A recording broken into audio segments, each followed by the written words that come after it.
This is Pretty Much Pop, a culture podcast, always jumping between vehicles at great risk to life and limb. Today we're discussing George Miller's series of Mad Max films that began in 1979 in light of the new release Furiosa, a Mad Max story. I'm Mark Linsenmeyer, and you might see me strapped to the top of my Hyundai playing my electric guitar as my wife drives me around town. I'm Al Baker. Not mad, just disappointed. Wow. Okay. Aw. I'm Sarahlyn Bruck, and I would like to welcome you all to Pretty Much Pop Town. I don't know how I feel about that. Anyway, my name is Lawrence Ware, and I am a box office disappointment, but I'm critically very good. Aw. Furiosa. A notorious bomb, dog. And it's good. It's financially, so good. but it was great. It's a, great really movie. good movie, but it is a bomb. It is dire times in Hollywood, man. So I'm really excited to talk just about the movies because I've watched a lot of Mad Max movies and I had a surprisingly good time. But you, Lawrence, are very excited to talk about, especially. I wouldn't say I was excited. I would just say that, like, if we were to do a podcast about this film and not talk about what's happening around the film, it would be a disservice. Like, you have to talk about it because it led to the lowest box office on Memorial Day weekend in like 40 years. Like, it is a huge deal. Don't you think that that's a lot to put on this particular film? I mean, what did Fury Road do their first weekend? It was okay, yeah. It didn't set the world on fire. It did okay, but it seems like that's too much to put on their shoulders for this film. It would be one thing if it was, if it was another, I don't know, Tom Cruise movie or something.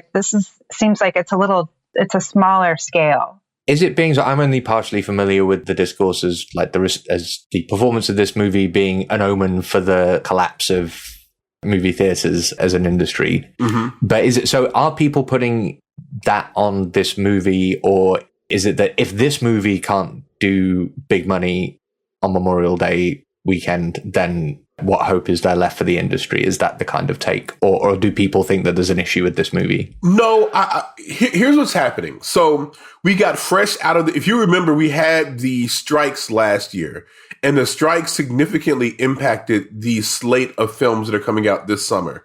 So, for example, Deadpool was supposed to come out in May. It's now going to come out in July, like mid-July, somewhere in there. Mm-hmm. Anyway, so that's part of what's happening. Also, what you're seeing is an overall decline, a steadily decline in film attendance. People do not go to the movies anymore. What they do is they stay at home and they watch films on television. They watch it on VOD. We've been trained to do that because during the pandemic, they're releasing movies on VOD. They're releasing, and now the window. Like, I remember when I went to go watch a movie like a Speed, in the 90s, right? It felt like a year before that movie came out on video, right? Now those windows are very, very small. Now they're 3 weeks, 4 weeks, sometimes 2 weeks before the movies are in a theater and now they're at home. So all these things are happening. And what's going on is that there's now a real sense of panic about the industry because now people are no longer going to the movies. Now, it's not just this film. It's the fact that If didn't do very well. It's the fact that The Fall Guy did not do very well. Like, all these movies came out in May, and now the May box office is significantly down. Mm-hmm. And so what they're worried about is that this is going to mark a change in how movie theaters do movies. They will no longer take chances on movies like this because this movie was very expensive and it didn't make any money. They won't take chances on The Fall Guy. That movie was relatively expensive, didn't do very well. They won't take chances on If. That movie was relatively expensive and didn't do very well. But movies like Garfield does well. The Strangers, they do well. So they're gonna focus on doing those kinds of films, doing, retreads, repeats, sequels, whatever, and not do new films or not take any kind of significant artistic risks. And that's what the worry is, right? So I don't want to get too deep into this. Just be aware that it is a concern. It is a big concern. I hesitate to argue about any of this because I find the whole topic so uninteresting. But saying that this was you better get interested. You better get interested, man. Saying that this was a risky film when it is another in a franchise, when it appeals to our basest instincts as a big chase scene and is a formula that has proven itself.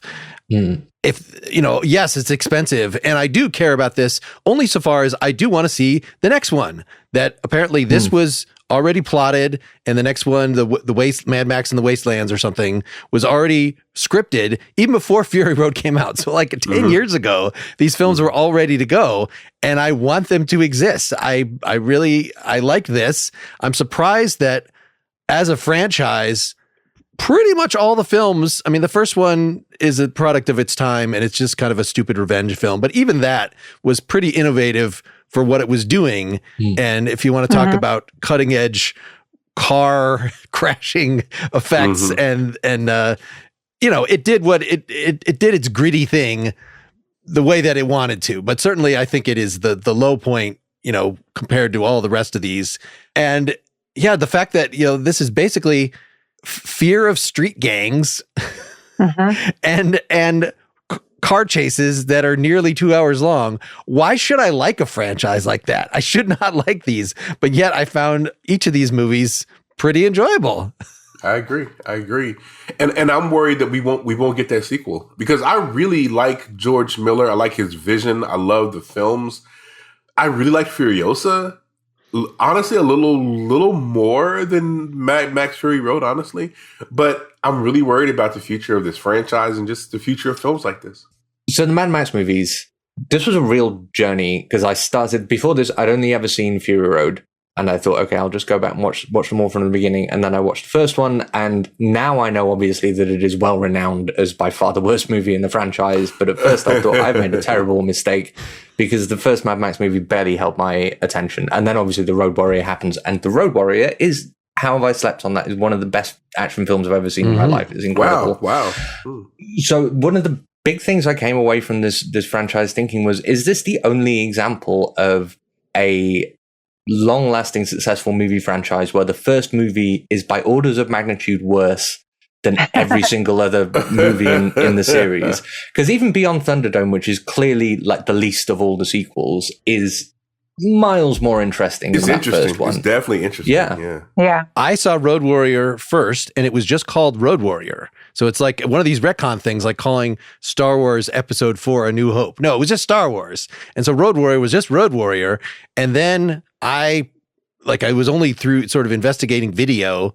I mean, I saw this on video the first time anyway, but that I discovered the other one. And I think I was even unclear as a kid seeing these, which one came out first, that I thought maybe this was a prequel. But in any case, it was not, it was sort of marketed as a fresh start. This is a new thing. The first film is not even post-apocalyptic. So the whole aesthetic of the whole thing, that Fallout ripped off, people wearing hockey masks and chasing each other, and not just Fallout, like Borderlands, Rage. There are several video games and other properties. Twisted Metal, I was watching some of this week, talk about, a much lower budget, much worse, version of the same basic vision. Yeah, if that's what we're going to be left with when the theater itself goes bad, we'll have shells of these things done in a much less impressive way.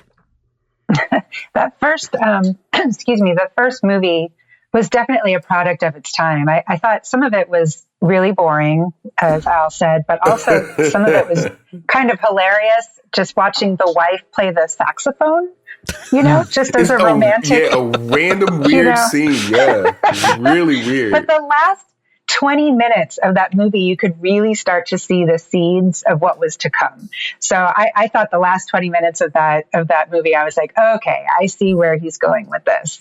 I watched Fury Road first, then watched Furiosa. And then after I watched Furiosa, I went back and watched Fury Road again, and then watched the first three movies. Oh, okay. And, interesting. But the last 20 minutes of the first movie, I was like, okay, I see where his vision is going, and was pleased that the second one was so good, was so much better. You also get a lot in that first movie, like throughout that first movie, of the thing. You get a lot of hints of the things which make George Miller such an interesting filmmaker, because I think it's also so weird that the franchise that he's most known for and has put so much work into is so like showy and vulgar in so many ways. But George Miller as a filmmaker is really surprisingly subtle, is something that I've learned watching these movies, even in the first Mad Max movie, because so much of it is silence.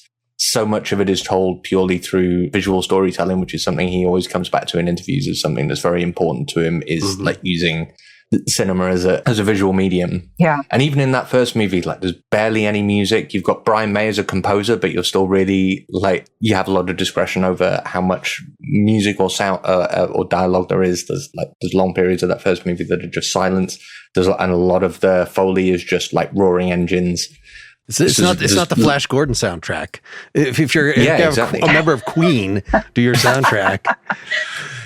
Yeah, it's all really restrained in a very interesting way especially because of like the impact it had on movies and on culture was like, as you made reference to this, Mark, all of these like hundreds of cheap knockoff movies, like B movies with post-apocalyptic biker gangs and like violence and stuff, and that's all really gory and gaudy. But Mad Max itself it's always very restrained in a weird way. The violence is always very present, but it's somehow never manages to be gratuitous. Is that fair? Mm-hmm. Or by the time we get to Fury Road, I guess but it's all artistic. I guess that's the impressive it's thing. artistic. There's so much gore and violence and disgusting stuff, but it all feels very purposeful and artistic, and that's impressive.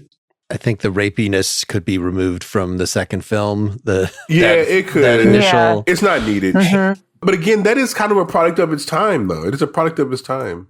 It is, and I do still want to, because it felt awkward watching it, but I do want to defend it, especially against other kind of copycats that came after it, because there's that one scene, but it is only one, and it's not like the camera doesn't linger on it. It's not there as a way of getting like tits into the movie, basically. Is that, and it seems like a very well motivated scene, and it's treated as like disgusting and brutal. And there's a really interesting contrast in the scene between how Max handles it, like extremely coolly, very passively, just walks straight past the brutal remains of the scene and says, "Sorry, man, I'm just here for the gasoline." And the guy that he's with, who is visibly very disturbed. I think the movie does that scene does a lot of work in the movie, and you know, maybe I could have done without it, but it is certainly more like handled more sensitively than dozens of others in the lesser movies that came after it. Mm-hmm. That's true. I'm really fascinated by the director because, like, when you look at George Miller's films, the films he's made Mad Max, he's made all these interesting Mad Max films, and he's very artistic, but he doesn't shy away from gore. He doesn't shy away from sexuality. And then he also makes Babe, Pig in the City. He makes Happy Feet 1. He makes Happy Feet 2. He's just all over the place as a filmmaker. Yeah. But all these films are categorically good. They're all really good. So it shows that he has this kind of breadth of ability. Like he's able to do the Mad Max films and make those really, really good and very artistic. He's also able to do kids films. I remember my kids fell in love with Happy Feet and Happy Feet 2. Like they loved those films as kids. And like he's able to kind of do that as well. Like it shows that he has an amazing ability to do the highbrow, to do the lowbrow. He's able to do very, very kind of violent films. He's able to do very kid-friendly films. I'm just fascinated by this director and his ability to do all these things, because it's very hard to be able to do all these things well. Usually you do one well, but not the other well. He does both very, very well, which is kind of incredible to me. Was he trained as a physician? Is that right? I wouldn't be surprised. I mean, just because his brain, just looking at the Mad Max sagas, they are so inventive. His world building is so interesting and inventive. And I love how his brain works, but I know that his sets are also kind of a mess or not necessarily fun to work in, but he's clearly a genius. But I don't know where his brain is. I had read somewhere, I think, that he had trained as a doctor. Yes, it says more former medical doctor in his IMDb. Interesting. And I don't think he has any formal training as a filmmaker, yet here we are, you know? Yeah, I mean, he's clearly a man of singular vision. Like you can see the way, particularly Definitely. as Mad Max has evolved. And I was racking my brains to try and think if I could find any kind of relevant similarities between Happy Feet and Babe Pig in the City and the Mad Max movies. I basically drew a blank, apart from like there is an interest in visual storytelling throughout all those things. And You're right. You're right. And I about saw an that. interesting interview where he talked about how interested he was in film technology as like a springboard for creative ideas. And there was this really interesting snippet where he said that one of the sparks for Happy Feet was because he had the script lying around, but he didn't really know how to execute it. And then a friend of his showed him early footage of Gollum in the Two Towers. Like showing him how motion capture worked, and he was like, "Dancing penguins, I've got it. That's how I'm going to get Elijah Wood to be a dancing penguin." And that was the big kind of technical inspiration for Happy Feet. But that was all I could come up with, was like an interest in pushing the bounds of like the technical aspects of filmmaking in order to achieve visual, which is clearly something that is all over the screen in Fury Road and Furiosa. Mm-hmm. I mean, I know that he does use some computer graphics and stuff in there, but so much of the stunt work and everything is all practical effects. Practical work, yeah. Which you can really see there's such a difference. And I know that we've come a long way with using digital effects, but using practical effects there's just nothing like it. We're not quite there with, even though actually one thing that he did really, really well, I had heard that with the young Furiosa's face, they had digitally included older Furiosa's face onto her so that when, at least for me, when we see Anya Taylor-Joy for the first time, I was like, wait, is that her? Oh yeah, it is her. You know, it was so seamless. Yeah, I was thinking that the casting of this young Anya Taylor-Joy is uncanny because she looks she looks so much like her. And then I found out, they've actually they've digitally altered her so that she is slowly morphing into Anya Taylor-Joy from scene to scene, which was incredibly clever. Yeah, very clever. But the practical effects in these in all of the movies, but especially in the most recent two, are jaw-dropping. I can't believe some of the work that those stunt people do. I was very impressed. At some point I was thinking that, somebody that he saw between Mad Max 1 and 2, or I don't know, what the Indiana Jones famous scene in the Raiders of the Lost Ark of the truck, of like somebody saying, yes, that for a whole movie. Yeah. That is very true, except under a big rig. And a lot more dust. A lot more sand. I mean, all of the props are incredible, and all the scenery is incredible. And the fact that that George Miller is constantly talking about how everything has like backstory and motivation. Every single car that you see in the movie has to be made up of other pieces of cars, and there has to be a story which can be told about how that particular car was made and what other pieces it came from, and all that kind of stuff is just so impressive. The thought that goes into making something which reads as so chaotic is incredibly impressive. But the thing that I think elevates it to genius for me is how all of this craft is pulled together in service of just making such a visually beautiful film. So every single scene that we're talking about, all of these movies, every single scene is incredibly thoughtfully put together. His use of color is one of the things that stood out to me, especially in the last two movies. There's like these, because movies these days, especially post-apocalyptic, anything that's supposed to be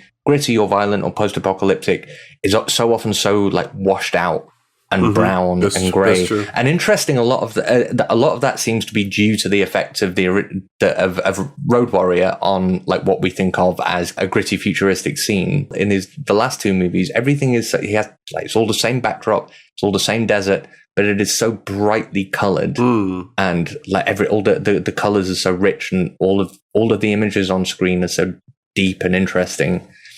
And I don't know how he makes nothing look so beautiful. He does. It's like a Miyazaki movie. You get the feeling that he has touched everything in each frame, like to the clothing choices for the breeders, for example, to the color of putting the grease paint on the faces to everything. I feel like he has had a hand in painting that picture. I had not heard the term before researching this, Apunkalypse. Oh, yeah. Yeah. What do we think that, yes, after things break down, there will be tribes and they'll have to use football helmets and whatever's lying around and make new. I don't know what forces you to make a chariot out of 3 motorcycles and a jet engine. I don't know what. I'm wondering. Tickled me. I was just Googling make your own because I could see that being a hobbyist thing, like not the jet engine part, but just can you get 3 motorcycles? It seems like hard enough to get one working. I agree. I completely agree. That image was so funny. The inspiration for that was a hobby. That was a thing that people did. Really? Inspired by the first Ben-Hur movie. Really? Apparently. So people, I think, especially in Australia, because of course, people would strap chariots to motorbikes and race them around in a kind of faux Colosseum thing. So George Miller was inspired by that, which in turn was inspired by a movie. So that is so funny. And I did think of Ben-Hur when I saw him with the chariot. That was something I thought of. Another Charlton Heston hit. Yes. A surprisingly high number of engineers after the apocalypse. Yeah. Great jobs of putting this together. They are. The Apunkalypse aesthetic, did Mad Max invent that out of whole cloth and that has since become a trope, or was it already a thing? Because I was trying to find out if it was already a thing and I feel like Mad Max invented it, but I mean, it would be Road Warrior. It's not even in Mad Max itself. Yeah. In the first one, it was. The Apocalypse wasn't, but the whole punk aesthetic was in there. Yeah. When I think about the time period, I think about like the Warriors.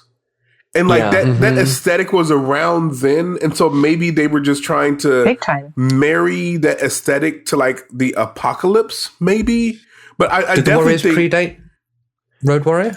I want to say yes. I mean, there were definitely a lot of Assault on Precinct 13 or whatever. That's right. These That's 70s films. I think fear of when the punk music and the punk fashions, like this is a product of that fear. Yeah, you're right. Oh, yeah. Which is very much, that era's version of, immigrants, just chaos in the street. Biden's trying to destroy our country by leaving it to lawless gangs that are taking over. I mean, it's a perennial sort of fear. Totally. But then just aesthetically marrying it to this particular point in time that then stuck that, that's not the way that fear is expressed now. So it's just interesting, just the same way in the Planet of the Apes that I feel like, Lawrence, you were thinking that it was a racist fear, as we were discussing last time to start with, but then sort of racism evolved such that it doesn't use those specific images anymore. Fear of chaos and young people has evolved, so it doesn't use those images anymore. But yet, because we have this entertainment product copying another entertainment product, modifying and warping another, we have this weird disconnect now from what the source material was, that more people are probably familiar with this than with Johnny Rotten and Sid Vicious with their mohawks or whatever. Yeah, they were like, please bring back the hippies. Yeah, Sid Vicious is scaring me. Can we talk about Fury Road and Furiosa? Sure. The last two. Let's. I would love to hear your thoughts. I know that there's so much talk about, which one's better, and I find that so irritating. Because I loved both of them. And I feel like each one of them, when I first saw Fury Road, I personally felt like it was a little bit cold, and it might be because I saw it on my TV at home. I didn't see it in the theater. And then when I went to go see Furiosa, I saw it on a huge screen, great sound. It was a beautiful movie. And I went back and watched Fury Road a couple days later, and it just made me kind of appreciate Fury Road so much more because of that movie. Being able to see that backstory really warmed up the movie for me. I was like, okay, these are real living characters. It's not just a big car chase. It's something a lot more. And I really appreciated that, even though both Furiosas were so different. But what did you guys think?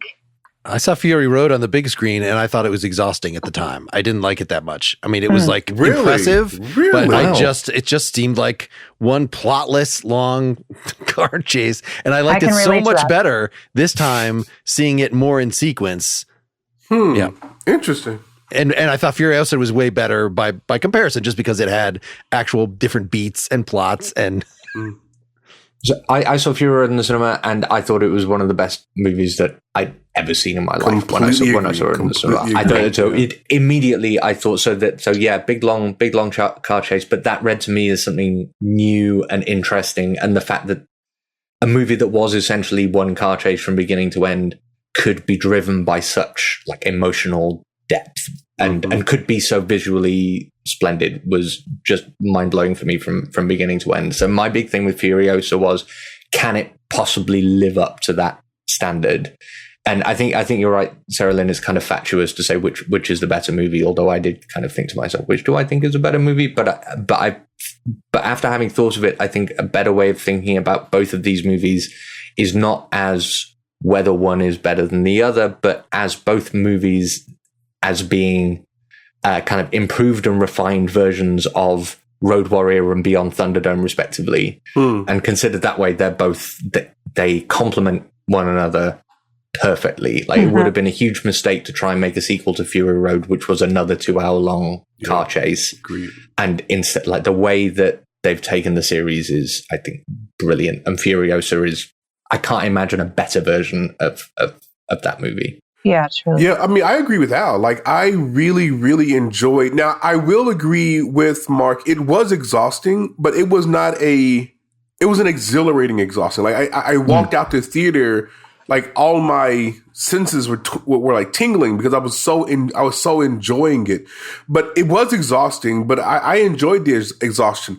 Like when I watch this movie, I don't compare them because I see the movies as one piece. They're in conversation with each other. Like one movie is that exhausting kind of, chase. The other one gives you a little bit more depth, and they're trying to do different things. So I just don't think it's wise to compare the two. They're very much simpatico for me. They're very much in conversation. One is filling out the other one. The other one is very much like a sensory overload kind of experience. I really enjoyed it. Now I would have enjoyed a little bit more Mad Max in Fury Road just because I like Mad Max the character.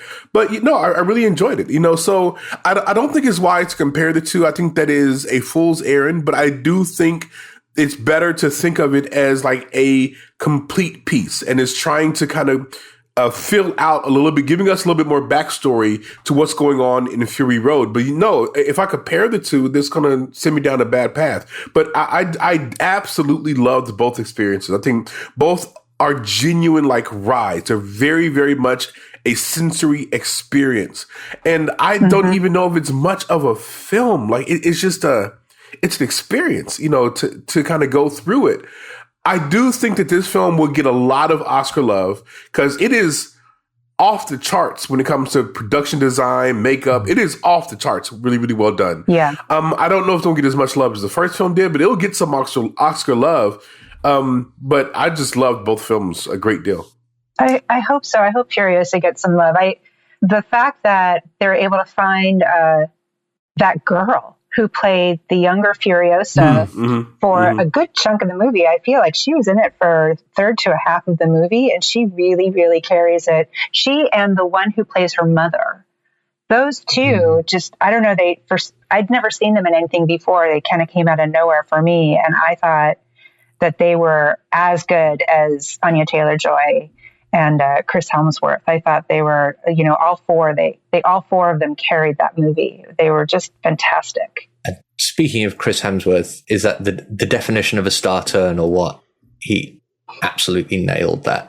Like he looked like he was having the most fun. Oh, he was having a great deal of fun. He was loving it. He was having so much fun in that movie. That was the Chris Hemsworth show. It was. Like his acting was turned up to 11 every single time he was on screen. It was so fun to watch. He was.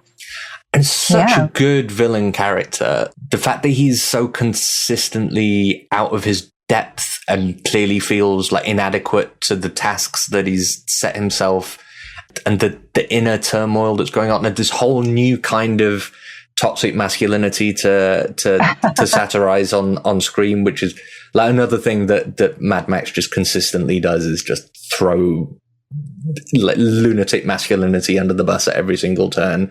And this was like a new and interesting kind of villain for the series, and just Chris Hemsworth absolutely nailed it. Every scene. I would not have thought that George Miller had taken Taika Waititi lessons, but I feel like we got it. He absolutely did. It was such a fun seeing that comparison between his character, Chris Hemsworth's character, who was just a petulant child for so much of it, and comparing him with the child version of Furiosa, who was just like already like a warrior in training. Like she was, she was on it. She was all about, how can I escape? How can I save my mom? It was just, she was so focused and he was so the opposite. It was just really funny to see those two play off of each other. I mean, one thing that really stood out to me is just the names of these characters. Like, did you guys pick up on these names? Like, was he Dr. Dementus or was he just Did I just want it to be Dr. Dementus? Yeah, I think he was just Dementus. But then, did you guys pick up on there's Rictus Erectus? You guys pick up on that? Yes. And then there's Scrotus, and then there's That's right. And there's Toe Jam, like just creative, great names, for these characters. I loved it. It was just funny. It was funny. The names bring me on to I have one serious criticism of the film and one very, very minor criticism of the film. And these are the only two things that I found to complain about, but they're kind of serious enough. It seemed to me that there was at least one missing scene from the movie. So Furiosa, as a child, runs away and then and disguises herself as one of the war boys and lives in disguise and works her way up the rank for a number of years. Right. And then is like outed as a woman on this mission. And then the next thing we see, she's returned to her position, like fully out as a woman under her own name of Furiosa. Right. Whereas Immortan Joe would presumably be aware that one of his child brides named Furiosa had escaped previously. So was I the only person who was confused by that? Because it seemed to me like there needed to be a scene where Immortan Joe said, "Oh, you are the child who ran away, so obviously I want to kill you." And then Praetorian Jack, or whatever his name is, her friend, needed to stand up for her and say, "No, we need her to be like my right hand to defend you and the Citadel." That confused the hell out of me. I was confused for a long period in the movie, thinking like, why is everything okay now? Why is she suddenly like, yeah, all right? But that was the only thing that bugged me. That, and relatedly, the fact that she didn't keep cutting her hair, even though she was trying to disguise herself as a man. Good point. She was able to just have her cap ripped off and the hair fall out. That seems stupid to me. Did it bother anyone else? I mean, okay, you bringing it up now, yes, it bothers me. In the moment, didn't cross my mind. Didn't bother you? It didn't bother me at all. Yeah. But now, yes, thinking back on it, yes, that does make sense. But in the moment, maybe I was just so caught up in the visuals and the fun that it didn't cross my mind at all. Did you guys pick up on that at all? Well, I think I didn't. This is getting at something of having a prequel like this invites us to care about the world building, right? This is the first film that, we're actually trying to establish, these are the locations they were referring to in Fury Road. And here's how we got this. Here's how the politics works of all this. And, is that even appropriate in this franchise, which George Miller has described as a series of legends about this character, which I don't know that I fully buy, because they're like, he's having flashbacks. There's just too much internal stuff, at least in Fury Road, where he's picturing these flashbacks to, I guess, the movie that hasn't been made yet. I don't know who he's trying to make up for exactly there. I don't know. It just seems like the continuity is mostly emotional and not so much factual. And if you're Very like, good point. wait, how Very good old was point. Mad Max at this point? Which, does this happen before Thunderdome? Like, it's sort of, who cares? Right. That's true. And you can't nitpick too much, because the kid that he is fantasizing about in Fury Road is much older than the kid in the first movie. Mm-hmm. That, by the way, I think they were kind of the worst parents. Like they just let that kid roam around in the back of the station wagon. Like, what the fuck? Oh, wow.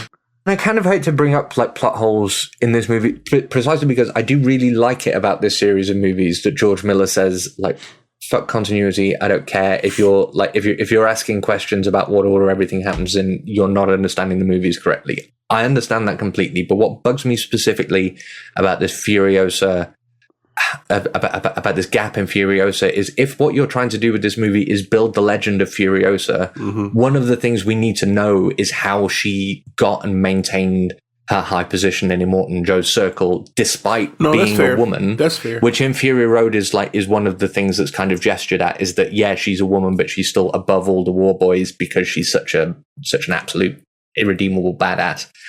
It just seemed to me like something that I wanted was more of Furiosa, like proving herself. And I also wanted to know more about why she stayed at the Citadel. Like, was it because she was still looking for revenge? Was it because it was the only place that she could go? Like, it felt like she could have escaped at one point. There was a point where she literally could have escaped during the movie, but she decided to go back with Praetorian Jack. I wanted to understand a bit more about why. It did strike me, the scene in Fury Road, since I watched Fury Road again after Furiosa, when she finds out that the green place is no longer, and she has that breakdown in the middle of the desert. That actually resonated even more with me after watching Furiosa, specifically because of that, because she didn't take the moment to escape and go back to the green place. Yeah, and I feel like that would have been more meaningful if we'd seen the conscious decision that she'd made. Like, no, I'm going to stay here because, right? You know, because I need revenge or because whatever. Right. Sure. Yeah, I can see that. I wonder also about these people who are in such conditions, but that take so much time with their makeup. That having all the warriors have like this black band across their forehead, and I don't know. I guess it's just war paint stuff. All of the war paint, the white paint. But it's very detailed war paint. Like, they take a lot of time to make sure that war paint looks really, really good. What is this white stuff that they're spraying? Because that's not just makeup. That's like, it's something else. It's like a drug or. I thought it was chrome. I thought that was the idea from. Is that what this that is? What I is? remember from Fury Road is that they're inhaling chrome to, I Really? guess, get high before they die. Wow. Okay. You could have white teeth too. Yeah. Oh man.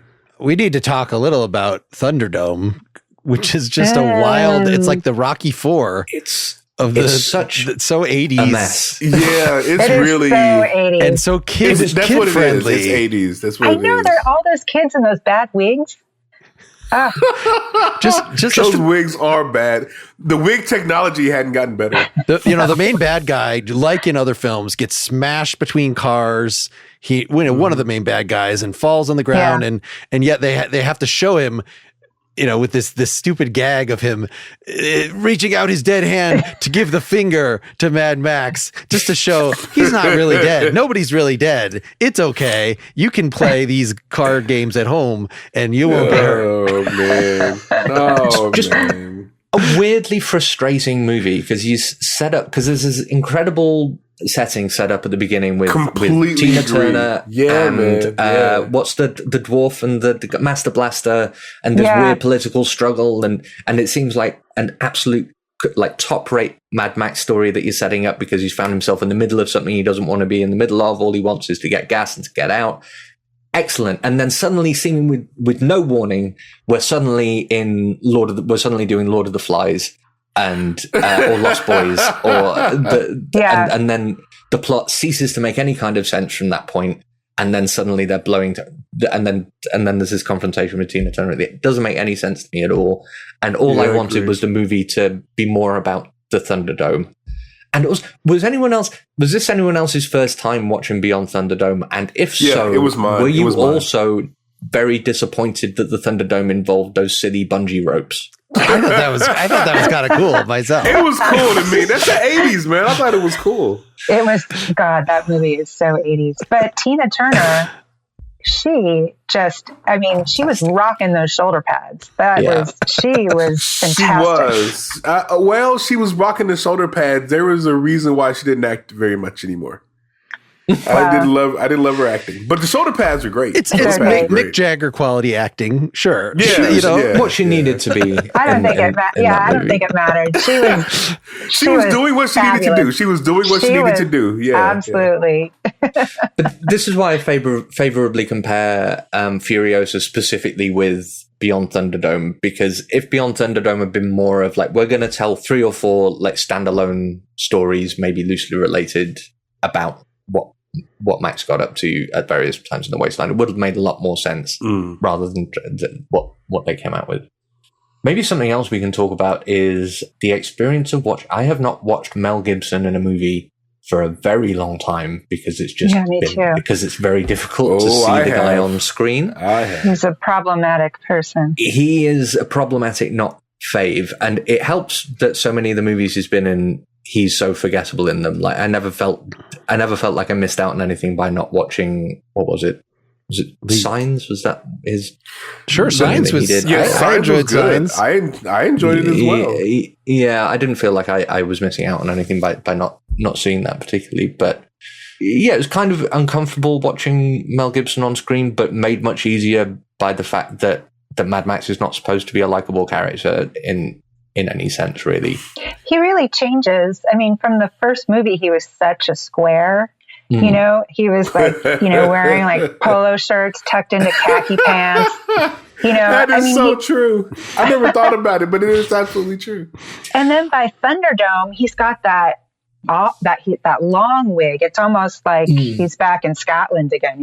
He's got that big long wig, and he's supposed to be obviously a road warrior, but I felt like I was kind of catapulted back to the 80s once I saw Thunderdome again. I was like, oh yeah, he was a huge star. There was a reason why he was so popular. He was he is a problematic figure. I haven't seen anything that he's been in for a very long time either, but it was a reminder of why he was so popular at the time. It was like he was a star. He just had it.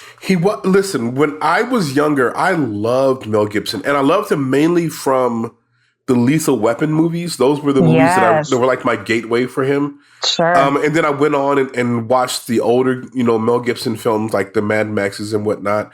But Mel Gibson, listen, when he was younger, Mel Gibson was a phenomenon. Like I cannot overstate how popular he was and how ubiquitous he was. Like in the movie Ransom, like this guy was everywhere. He was doing really, really good stuff. And it turns out that he's problematic. And I have had to reevaluate my relationship with him. But I cannot deny in the 80s and the 90s, I loved that guy. I loved him so much in Lethal Weapon 1, 2, 3, and 4. I loved that guy. And I watched everything that he made, everything he was a part. Like, you have to remember Braveheart. Like, he directed the film. He was in the film. Like, he was everywhere. He was a Hollywood darling. Then it comes out that he has these problematic views, and he's kind of fallen off the face of the earth. He's made some lower tier movies here recently. I recently watched one on Netflix. I don't even remember the name of it. It was a terrible movie.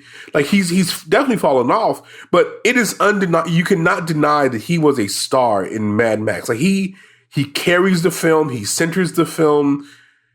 Yes, he is kind of forgettable. Like he's the least interesting thing that's happening in the film, but I don't think those films would be made without him.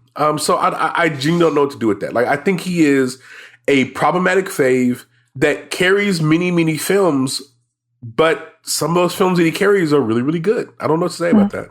Is there a point before which maybe he was an innocent that you could say, I'll listen to early Michael Jackson because he wasn't molesting kids at that point. Michael Jackson. But then, oh my gosh, Michael Jackson. So is there a point, or is it right. that's just that he probably always was, had some weird racist personal views but he just wasn't in a position until he was a huge star to like make whole movies, Apocalypto or whatever, that that could showcase these and put them forward as his thing. Like, was he always an asshole, or I think probably that he was always an asshole. I mean, my cultural memory is he was always a bit of an asshole, and then he made The Passion of the Christ, and it just all came like tumbling down.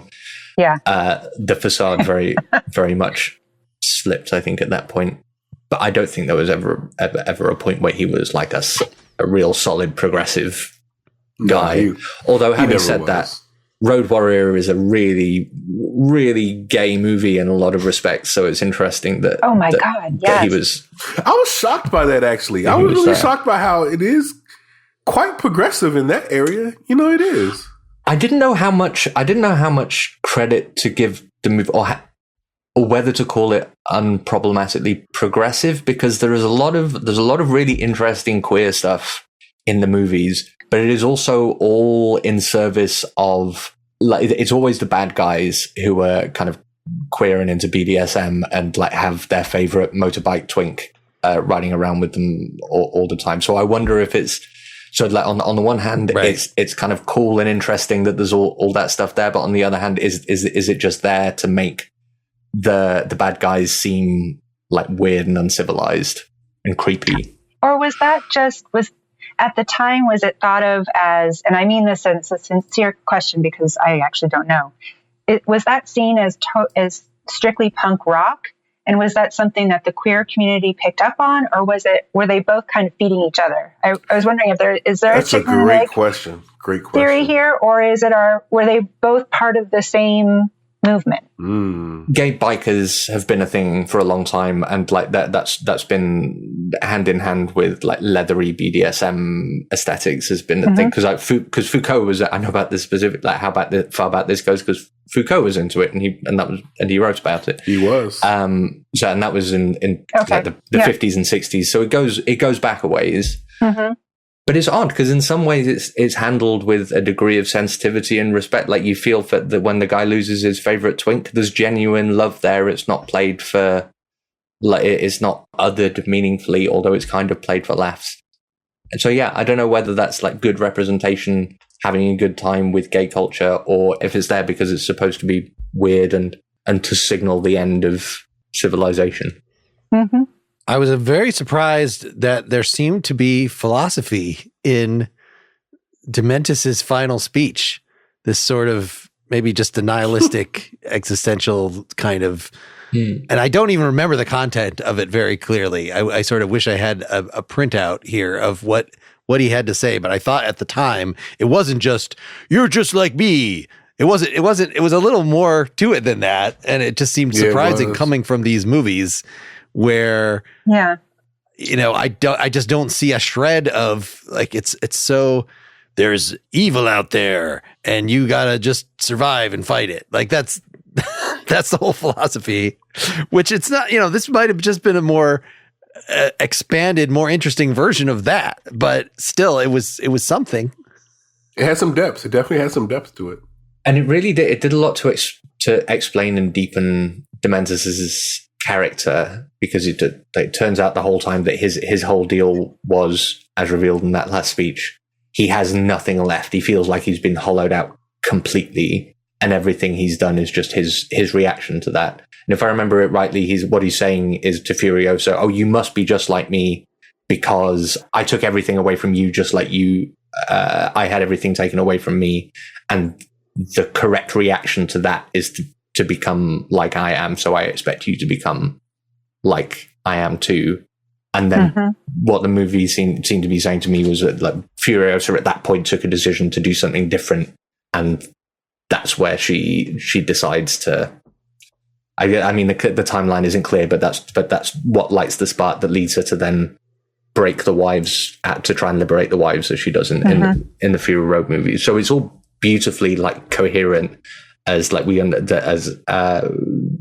Dementis has, like, this particular experience which guides his behavior, including the influence he has on Furiosa, and her reaction to that is what brings us into her actions in Fury Road.